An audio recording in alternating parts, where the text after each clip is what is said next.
Spider-Man has been one of the biggest superhero franchises to hit the big screen in the past 2 decades, and between all 3 iterations, its history is a web of casting could-have-beens. I missed the part where that's my problem.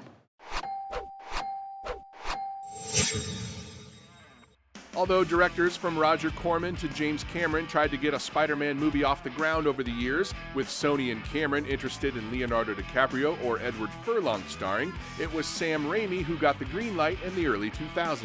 Raimi considered Freddie Prinze Jr., Wes Bentley, Chris Klein, and Jude Law for his Peter Parker, but eventually offered the part to Heath Ledger. The eventual Joker turned down the role, as did Josh Hartnett, so Raimi auditioned other actors like Scott Speedman and James Franco, who was instead cast as villain Harry Osborn, before being won over by Tobey Maguire after seeing The Cider House Rules. Fly!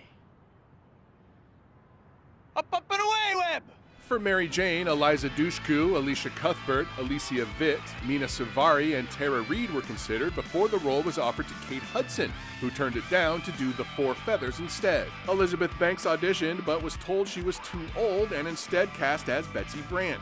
Kirsten Dunst only read for Raimi after learning Tobey Maguire was on board and then landed the job. Wow, great reflexes. Several of Hollywood's elite actors were considered for Green Goblin, including Nicolas Cage, John Malkovich, Bill Paxton, John Travolta, Robert De Niro, and Mel Gibson, who actually declined the role. Billy Crudup dropped out of other projects to play Green Goblin, but producers ultimately felt he was too young and brought in Willem Dafoe. You know, I'm something of a scientist myself. Spider-Man was a huge hit and a sequel was fast-tracked, but there was concern Maguire would not be able to return after hurting his back making Seabiscuit. Jake Gyllenhaal was brought in as a potential replacement, but Maguire ended up filming after all.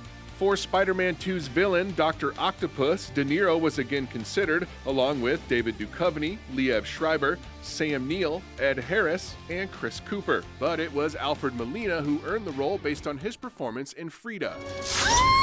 Butterfingers. For 2007 Spider-Man 3, producers considered Ben Kingsley playing Vulture, but instead went with Topher Grace playing Venom.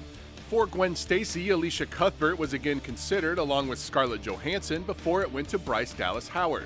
Oh, this is so cool.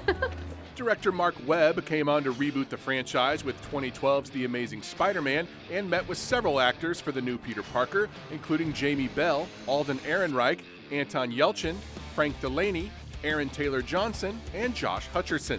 In the end, it was Dylan O'Brien, Logan Lerman, and Andrew Garfield who emerged as the frontrunners, with the latter earning the role. You seriously think I'm a cop?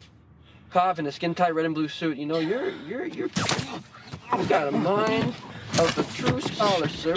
Lily Collins, Mary Elizabeth Winstead, Emma Roberts, Mia Wasikowska, Imogen Poots, Teresa Palmer, and Diana Egren were all considered for Gwen Stacy, which went to Emma Stone, while Christoph Waltz and Michael Fassbender were eyed for the Lizard before Rhys Ifans landed the part. The Harry Osborn character returned for The Amazing Spider-Man 2, and Michael B. Jordan, Eddie Redmayne, Alden Ehrenreich, Boyd Holbrook, Sam Claflin, Douglas Booth, and Dane DeHaan all screen tested, with the latter earning the role. At least I'm not completely helpless. Shailene Woodley beat out Kristen Stewart and Jane Levy to play Mary Jane, but was ultimately cut to streamline the story. Damian Lewis, Mads Mikkelsen, and Jean Dujardin were contenders for Electro, which ended up going to Jamie Foxx. But it's my birthday, everybody else is leaving, why do I have to stay? Finally, the latest Spider-Man, who would star in the Marvel Cinematic Universe movies as well as Spider-Man Homecoming, producers looked at more than 1,500 actors in a search that was narrowed down to Asa Butterfield,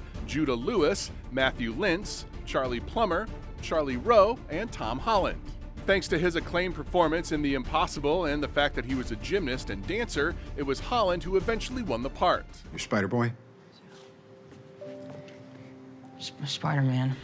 Holland next returns to theaters in Spider-Man Far From Home and will likely stick around for more. Are you an Avenger? Yeah, basically.